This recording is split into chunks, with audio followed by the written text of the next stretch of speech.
Good morning dear students, एक बार फिर से आप लोगों का स्वागत है केमिस्ट्री की क्लास में। अब कंसंट्रेशन सेल को और आगे बढ़ाने से पहले बेटा मैं एक स्पेशल टॉपिक डिस्कस करना चाहूँगा जिसका नाम है एक्टिविटी। अब एक्टिविटी टर्म से ट्वेल्थ के बाद, ट्वेल्थ में तो एक्टिविटी का नाम कहीं कहीं है, हाँ ग्रेजुएशन में हम लोग एक्टिविटी से अच्छी तरह परिचित होते हैं। देखो कि किस आयन की कितनी एक्टिविटी है बेटा, ये डिपेंड करता है कि जैसे हम लोग ट्वेल्थ तक कंसंट्रेशन टर्म्स ही इस्तेमाल करते हैं, लेकिन अब हम लोग को ग्रेजुएशन में या पीजी में एक टर्म आता है एक्टिविटी, उसको इस्तेमाल करना पड़ता है। तो उसी का इंट्रोडक्शन है ये। तो ज़रा देखेंगे हम लोग activity and mean ionic activity of electrolyte. तो let us consider HCl is an electrolyte. सब लेट अस कंसीडर के आपको पता ही है, और हम ये जानते हैं बेटा कि एक आयन की एक्टिविटी हम नहीं निकाल सकते, क्योंकि कोई भी ऐसा इलेक्ट्रोलाइट नहीं होगा जिसमें केवल सिंगल आयन हो। There must be the counter ion also. तो A प्लस क्या होगा बेटा, hypothetical activity of H plus, and A minus is the hypothetical activity of Cl minus, क्योंकि अलग अलग डिटरमाइन नहीं कर सकते। तो किसी इलेक्ट्रोलाइट, ये मान लो एक यूनिवैलेंट इलेक्ट्रोलाइट है 1:1 का, क्योंकि H पे भी चार्ज 1 है बेटा और क्लोराइड पे भी चार्ज कितना है, 1 है। तो क्या 1:1 इलेक्ट्रोलाइट है। तो activity of HCl will be equal to A plus multiplied by A minus, A plus activity of A plus multiplied by A minus. एक और टर्म बेटा यूज होता है मीन आयनिक एक्टिविटी। तो मीन आयनिक एक्टिविटी कुछ नहीं है, इसी का अंडर रूट ले लेंगे। क्या ले लेंगे, अंडर रूट, जिसको हम लोग ज्योमेट्रिक मीन कहते हैं। तो mean ionic activity will be A plus minus will be equal to under root A plus multiplied by A minus. Activity is equal to, it is the product of activity of component ions. Activity क्या है, it is the product of activity of component ions. Component ions मतलब कौन कौन से ion है, जैसे sodium chloride है तो सोडियम क्लोराइड, सोडियम और क्लोरीन, सोडियम आयन और क्लोराइड आयन। अगर एल्युमिनियम सल्फेट है तो एल्युमिनियम कटायन और सल्फेट कटायन, ये सब कंपोनेंट आयन है एल्युमिनियम सल्फेट के, ठीक है। तो जैसा आपका इलेक्ट्रोलाइट होगा वैसे उसका कंपोनेंट आयन होगा। और मीन आयनिक एक्टिविटी क्या होगी, geometric mean of activity of component ions. अब इक्वेशन 1 और 2 को देखो, कंपेयर कर दो। 1 और 2 को कंपेयर कर दो, क्या मिलेगा, A plus minus is equal to under root A ना। ये क्या है, A प्लस माइनस मल्टीप्लाई, यही तो एक्टिविटी है, तो इसी को यहाँ रख दो। तो हम लोग लिख सकते हैं कि A प्लस माइनस स्क्वायर करने पर क्या होगा, ये मतलब क्या कि एक्टिविटी क्या है, मीन आयनिक एक्टिविटी का स्क्वायर है। एक्टिविटी क्या है, मीन आयनिक एक्टिविटी, किसके लिए ध्यान देंगे, यूनिवैलेंट इलेक्ट्रोलाइट के लिए बेटा। ये बात हमेशा सही नहीं ना। आगे बढ़ते हैं, अब HCl की बात करें तो थोड़ा और डिटेल में देखते हैं। मीन आयनिक एक्टिविटी कोफिशिएंट अब भी स्टडी करेंगे। तो मीन आयनिक एक्टिविटी कोफिशिएंट के लिए हम मान लेते बेटे कोई इलेक्ट्रोलाइट है MxAy ना, जैसे एल्युमिनियम सल्फेट हो गया तो XY की वैल्यू क्या होगी, चेंज हो जाएगी। अब X पे M प्लस ले लिया, Y पे A माइनस ले लिया। अब यहाँ पे चार्ज तो Y प्लस आना चाहिए ना, Y प्लस आना चाहिए क्रॉस मल्टीप्लिकेशन वाले रूल के हिसाब से, लेकिन यहाँ प्लस लिखे हैं सिंप्लिसिटी के लिए। तो एक्टिविटी क्या होता है हमारा, activity is equal to A plus x. A plus पे एक्टिविटी ऑफ कैटायन मान लो A प्लस है, तो उसके पावर कितना आएगा, क्योंकि X कैटायंस होंगे ना तो उसके पावर X हो जाएगा। और activity of anion A minus और Y एनायन है तो इसलिए उसके पावर Y हो जाएगा। तो अब activity is equal to mean ionic activity का स्क्वायर था यूनिवैलेंट के लिए ना, 1 था।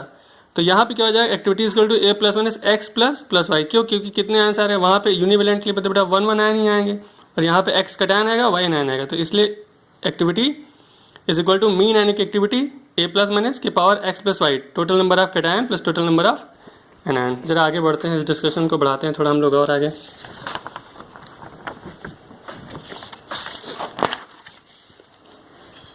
देखिए क्लास, अभी क्या है, मान लो कि M बराबर क्या है, मोलरिटी ऑफ इलेक्ट्रोलाइट है। ये मानते हैं स्ट्रॉन्ग इलेक्ट्रोलाइट है, तो MxAy क्या होगा, XM प्लस YA माइनस। अगर स्टार्टिंग में M होगा तो पूरा का पूरा डिसोसिएट हो जाएगा, तो XM हो जाएगा कैटायन का मोलरिटी, और YA माइनस क्या हो जाएगा, एनायन का मोलरिटी। तो molarity of cation M plus अगर हम मान लें तो ये XM हो जाएगा, और मोलरिटी ऑफ एनायन अगर M माइनस मान लें तो ये क्या हो जाएगा, YM। यही तो होता है, हम लोग एक्वेरियम में काफ़ी पढ़ा है हम लोगों ने इसको। अब एक्टिविटी और मोलरिटी कैसे रिलेटेड होते हैं ये देखना जरूरी है। तो एक्टिविटी होता है बेटा, activity is equal to gamma M, मतलब activity is equal to gamma into concentration terms होता है। यहाँ पे हमने मोलरिटी लिखा है, ध्यान लो। हम यहाँ बेटा मोलरिटी भी ले सकते हैं, मोल फ्रैक्शन भी ले सकते हैं, आगे आप लोग हायर क्लासेस में देखेंगे। एक्टिविटी क्या है, गामा, गामा क्या है, activity coefficient into concentration terms, कुछ भी हो सकता है, मोलरिटी। यहाँ पे हमने मोलरिटी लिया स्पेशली ना। अब एक्टिविटी कोफिशिएंट की मैक्सिमम वैल्यू बेटा 1 हो सकती है। डाइल्यूट सोल्यूशन के लिए गामा क्या होता है, 1 होता है, और कंसंट्रेटेड के लिए थोड़ा सा कम हो जाता है ना, ये ध्यान रखेंगे।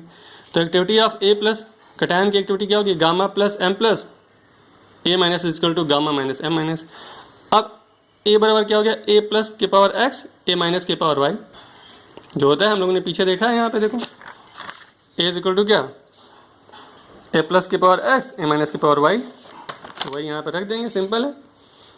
ए बराबर ए प्लस की पावर एक्स ए माइनस की पावर वाई। तो ए प्लस क्या है, gamma plus M plus x, gamma minus M minus y. Gamma plus M plus क्या है, एक्स एम है, एक्स एम रख दिया। और एम माइनस क्या, वाई एम है, तो वाई एम रख दिया। गामा माइनस है, ये कटा हुआ है, ये कुछ नहीं है, गामा माइनस वो लिखा हुआ है। गामा माइनस क्या है, एक्टिविटी कोएफिशिएंट फॉर एनायन के पावर वाई। अब gamma plus to the power x, x to the power x, gamma minus to the power y. इस ब्रैकेट को ओपन कर दिया, ओपन कर लिया पूरा, ध्यान से देंगे, पूरा ब्रैकेट बस ओपन कर, एक्स की पावर एक्स, वाई की power y, M to the power x plus Y, gamma plus x, gamma plus की पावर एक्स, गामा माइनस की पावर वाई। अब यहाँ पे जैसे एक्टिविटी को बेटा डिफाइन किया था, वैसे मीन आयनिक एक्टिविटी कोएफिशिएंट को भी डिफाइन कर रहे हैं। तो सेम उसी तरह gamma plus minus mean ionic activity coefficient X plus Y is equal to gamma plus X into gamma minus Y. तो एक्टिविटी बराबर हो जाएगा X to the power x, Y to the power M, M to the power x plus Y, gamma plus minus x plus Y ना, gamma plus minus x plus Y, इस equation से। अब यहाँ पर बेटा इसका एक एग्जांपल मैंने दिया, एल्यूमिनियम सल्फेट के लिए देखो एक्स कितना होगा, एल्यूमिनियम सल्फेट को ब्रेक करोगे 2 एल्यूमिनियम मिलेगा और 3 सल्फेट मिलेगा ना।